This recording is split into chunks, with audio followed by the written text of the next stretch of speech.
So this is Secure River on Legendary difficulty. And the army came out in great shape. We killed 40,000 of the enemy. Yeah, couldn't be happier.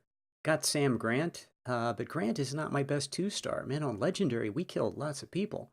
And I already have two-stars that are better than Grant. So that's never happened before. Love that. So yeah, I'm looking at my army and I can't believe how the condition that my army is right now. So I want the supply perks going into Shiloh because that's where supply is a problem. After that, with 4 perks and logistics, supply is not going to be a problem the rest of the game. So what I want is I want the experience perk, and you can see, I took my 2-star experience and infantry. That's what I want for first corps. So that's great. Yeah, I think I want experience and artillery for second.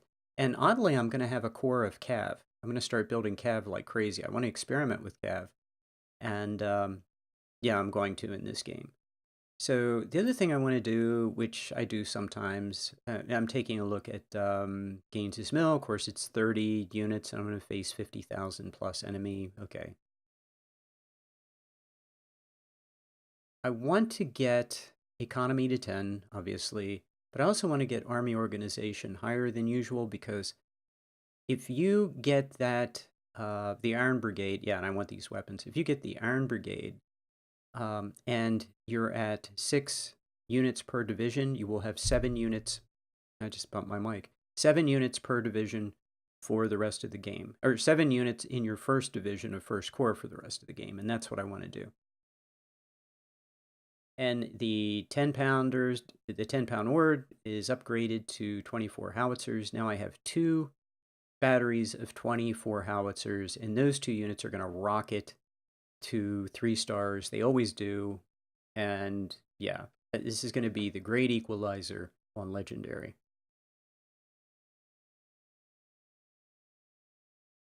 The James. I have fallen in love with the James. It is the do everything well. Oh, I forget how Pandakraut put it. It's just, he put it in a great way, and I recommend seeing his videos. It's really funny. But basically, you ask him to do anything. You ask the James to do anything, and it just does it.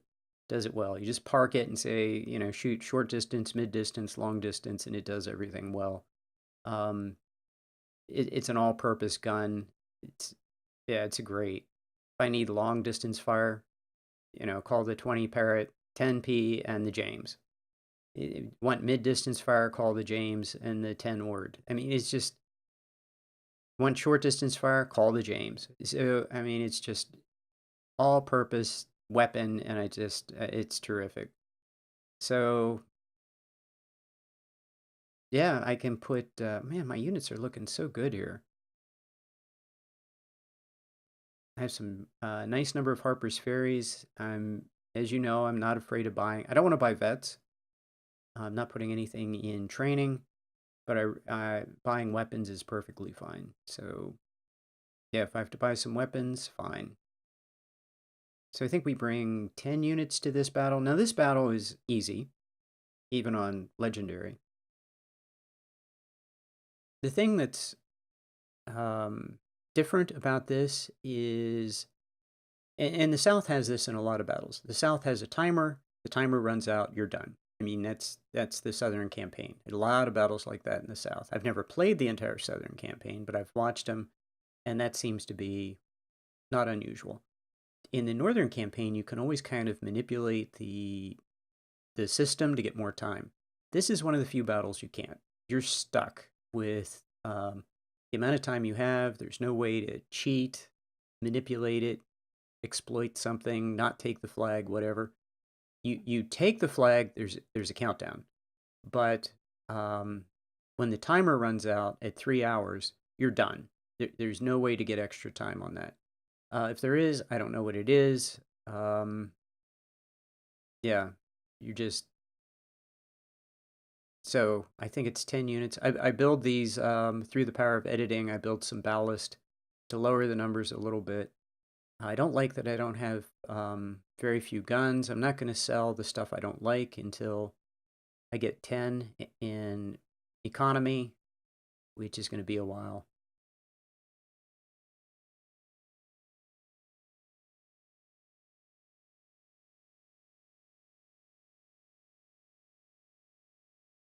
So I think that's the officer that's going to cost me the 3,000. I still like to buy officers. Buying off, it might not be as necessary in on legendary because man, your officers are just gonna, boy, are they gonna get promoted fast. You're gonna kill a lot of dudes on legendary. You're gonna get high kill numbers. So even if you take a lot of losses, um, you're still gonna get a lot of kills, which means your officers are gonna get promotions. And so far through Fredericksburg, I haven't lost a lot of officers. I've been very lucky. So yeah, I think I brought this number down. I think it was 16,000. Now it's 14,400. No, not that big a deal.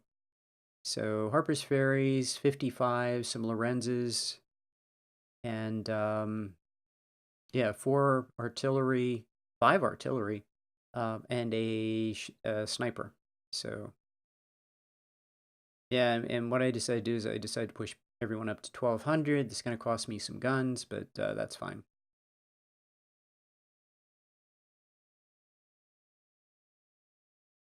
I just don't have a lot of guns in inventory. And um, all the way through, I've said this before, all the way Antietam and beyond, the AI is going to drop me like pretty bad weapons.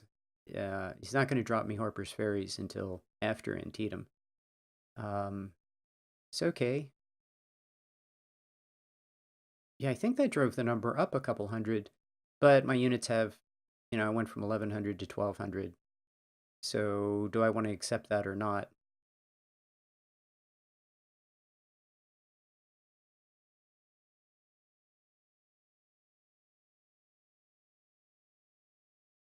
Don't think there's anything else I can do.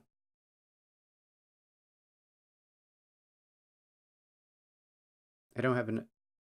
Could I build some more ballast? I don't know.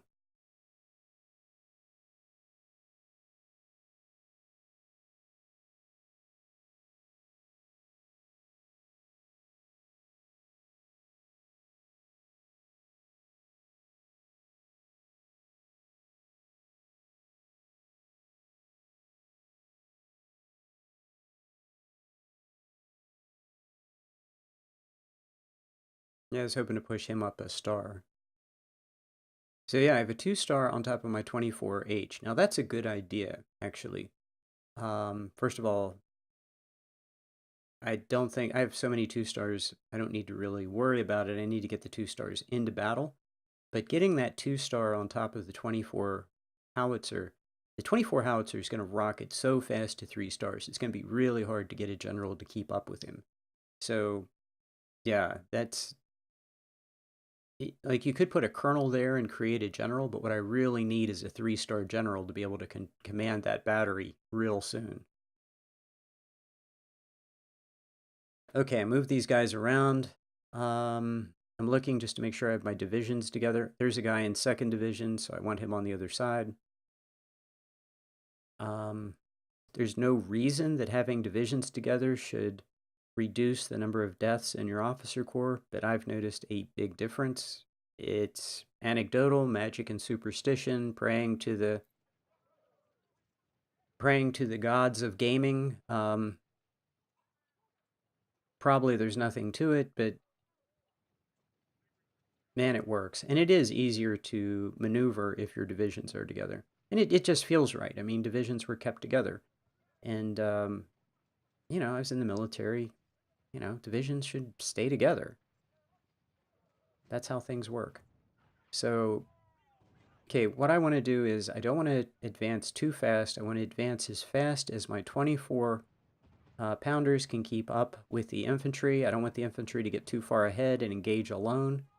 And ideally, what I'd like to do is I'd like to draw the enemy into this bit of water that's right in front of my detached skirmishers. So, yeah, the 20-pound Parrot I see as artillery. The 20-pound Parrot and the James can start blasting away.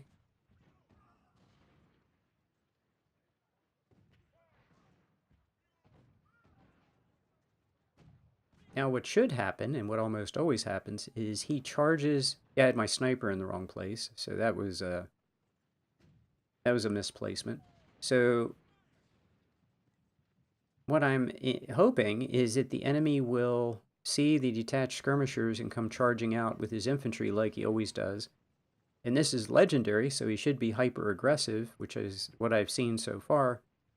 And he doesn't. I mean, this is the one time where he always charges like crazy. Okay, there's detached skirmishers. You see him, you should charge. And he doesn't charge. That's really weird. Okay, so I'm going to take a hit, but I'm going to get a shot on your artillery then with my detached skirmisher. And I should get that guy out of there. But I'm trying to bait him. I'm trying to, okay, man, here's detached skirmishers. You have 2 infantry. You should charge. But he's not charging. So, okay, we'll move up and try to get some shots on him. Maybe I can hit his infantry in the flank. I have my artillery up. And, there he is in the water. That's great. So it's 3 on 3, but I have my 24 pound howitzers right there. And one of his units is in the water. So I'm going to fall back a little bit. And I'm going to let at least 2 of my infantry pound on this guy. Maybe bring up some units to support on the left. Free shots all around on this guy who's partially in the water. And I have 2 24-pound howitzers. So now I have 3 units, 2 howitzers. He's down to 1,700. That's just great. So he seems to be about 2,000 in size. And my units were coming in here, about 1,100, I guess. So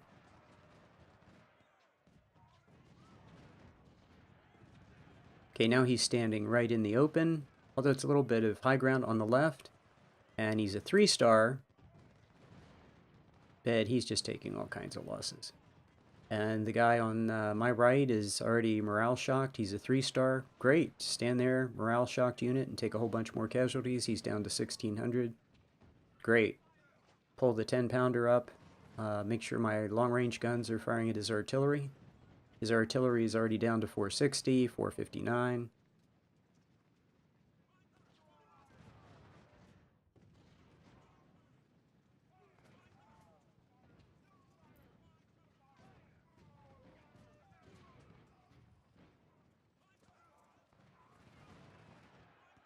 Yeah, his infantry's morale shocked. Now routes. He's down to... he's on his way to 1,500 in size. I now get a shot on his artillery. And then turn. You don't want to turn the unit. You just want to tell it to aim in a different direction, fall back, lure him into the water, and now move up the left flank, and everybody will take some shots on his flank. That's excellent. So he's at 17, and he should be like 15 by the time he goes back. He should take some real losses.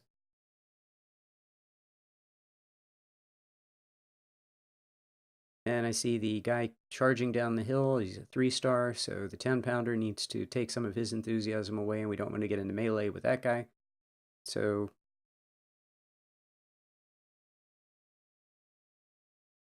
yeah, need to be very clear here, because if those guys charge down the hill and get into melee, this is not going to be as much fun. Whereas right now, I've got him in a real tough position. This could be, the crucial moment of the battle. So don't get into melee, fall back, hit him with artillery, exploding shell. Everybody fires on these guys in the open. One of them's a 3-star. I get another couple shots on his artillery that's morale shocked on the right.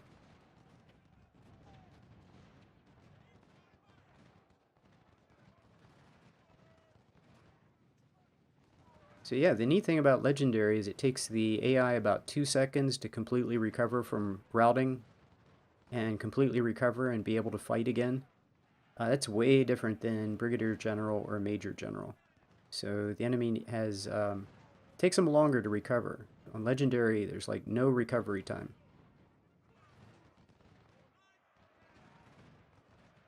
Yeah, get my snipers out of there. And of course he shot my sniper and not the infantry standing right in front of him, so... Yeah, okay.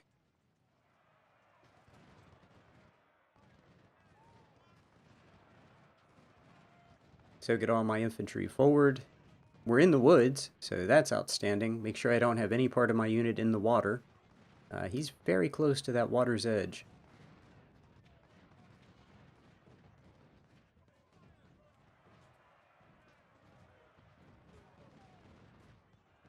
Oh good, he's charging into the water. So I'm facing 3 units against 3, but one's in the water. One was just morale shocked there for a moment, but of course instantly recovered. And I'm going to back up and let him just get a little closer to my 24-pound howitzer. So he routed, one of his units routed. My sniper can pay him back for that previous shot.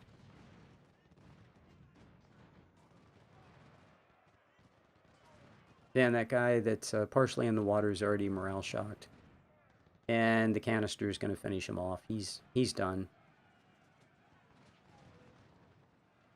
Then he's taking flanking fire from a detached skirmisher. So my opinion watching this battle is this is about as thorough a butt whipping as you can possibly see on Legendary. It's different on Legendary. It's not just the enemy's going to fight, but the enemy's just going to keep attacking. He's going to keep coming after you. He's never going to roll over. He's going to recover in about 2 seconds from anything you do to him. And but this is what a complete and total butt whipping on Legendary looks like. So, and the battle after this is even a bigger butt whipping, but this is pretty devastating. The enemy, everything that he's done has just been completely undone. So, yeah, I couldn't be more pleased. Could not be more pleased.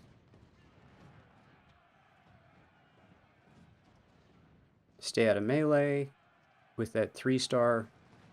Let's have a couple of infantry units fire into him. 2 24-pound howitzers. A little bit of flank, some flank shots. And yeah, I just keep watching his numbers fall. He's down to 1,300. It's outstanding. So I'm looking at it at 52 minutes. As soon as I take that flag, a countdown timer is going to start. And I kind of forget how much time is on the countdown timer. I'd really like to get a shot on his artillery, but here's his infantry again, being a nuisance.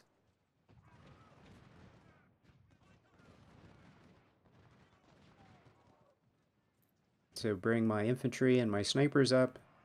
I'm advancing with a detached skirmisher to see how much is in the woods. There's always a bunch of stuff in the woods. It's always a bad idea to go into the woods on the left side. There's always a bunch of stuff there. I don't even want to approach with my 3 infantry on the left because you're approaching uphill, your units get tired. I figure he'll come to me eventually because this is Legendary, and then I'll just take shots on him.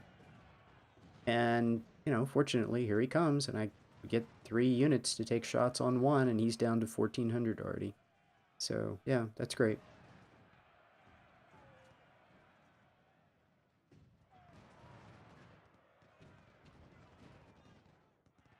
And here comes a unit that's been knocked down to about 1,100 right away. Back up a little bit so all 3 units have a clear field of fire that I'm not blocking, and my units aren't blocking each other. So now I have 3 infantry, 2 artillery, and a sniper firing at him, and he drops down to 869. So, yeah, just keep chipping away at him. Everything he does, I'm going to make him bleed. And so he attacked on my left, and that didn't go very well either. So he's down to 1,200 with that guy.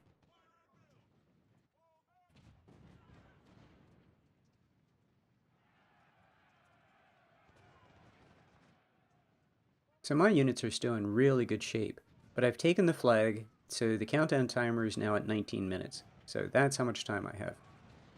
I guess I could milk this for a little more time if I let him take the flag and then I take the flag back, and, it probably would let you have a countdown timer, and then you exchange the flag. There's another countdown timer. Something like that. I don't know. I'm just going to hold the flag, and in 15 minutes this is over. Unless he can push me back, which I don't think he can do. I mean, I'm looking at this, and he doesn't seem to have any enthusiasm for a really big charge. And he doesn't have any artillery support. And I'm going to make sure that I have artillery right behind my infantry, giving support in case he comes into that open area. We'll make him pay.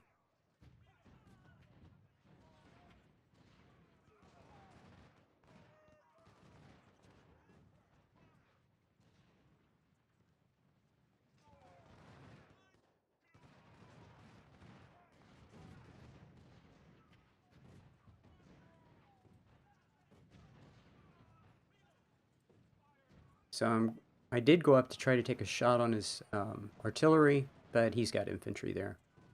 So, no, that's a bad idea. Just going to take canister. There are no opportunities there. His infantry's coming back. If I back up, maybe he'll be kind enough to step into the water for me.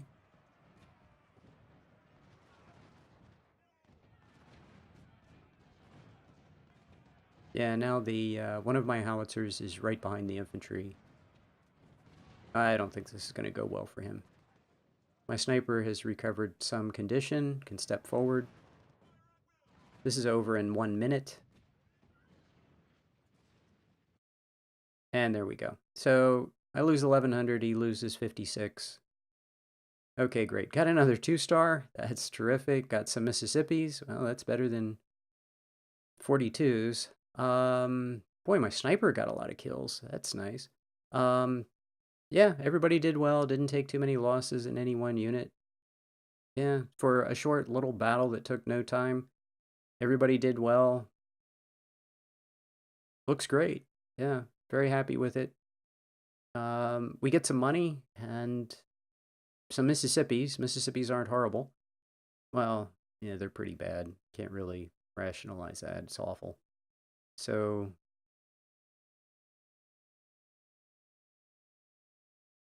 yeah, always save. And yeah, my sniper got a perk. 11,200 well-experienced soldiers. So, yeah, this is the beginning of the enemy really, really scaling up in training and turning. It's so random, and it so changes the nature of the game. If the AI scales to the sky on training, you're just going to see 3-star units, and they're going to behave like, I don't know, the most incredible units in the history of the world. So that's what we have in front of us. So I take a look at the 2 battles in front of us, and then, record the numbers and after I think about it, yeah, economy will be fine.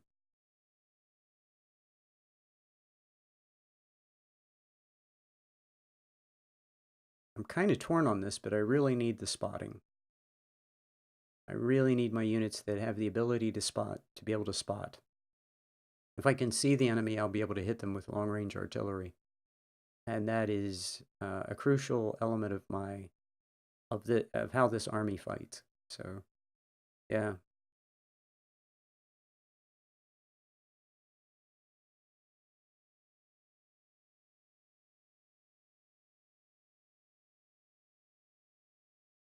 Yeah, I'd really like to get that. 20-pound parrots are great, but I think I'm going to just pile up my XP. I want to get these batteries up higher. I need bigger batteries. So I'm going to buy all these guns anyway. But yeah, I just need bigger batteries. I'm going to go to 12-gun batteries. On my Brigadier General playthrough, that I went to 12, and I was very happy with that. 12-gun batteries are very, very deadly, very efficient, particularly with these high-level guns.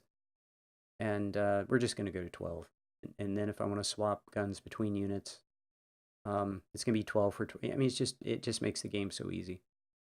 And that's what we're going to do. I have to buy some veterans, I think, to take that guy to 350.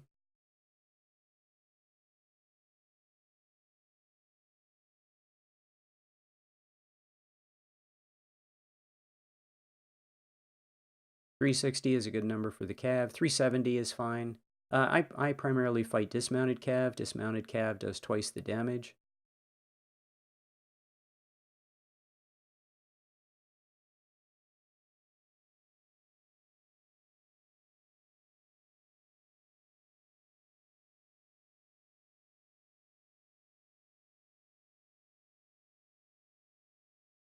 Yeah, I'm looking at the difference between vets and non-vets at this point, and I've got some money, so yeah, actually, I think this is a mistake.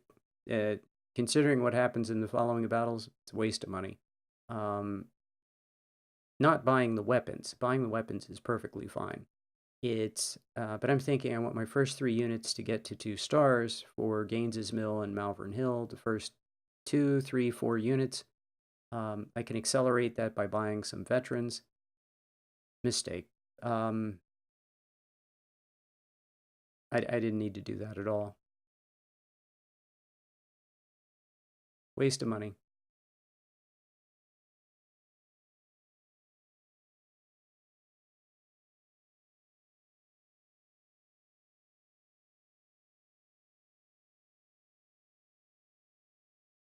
So this is the army we're going to go into the next battle with, and I'll see you there.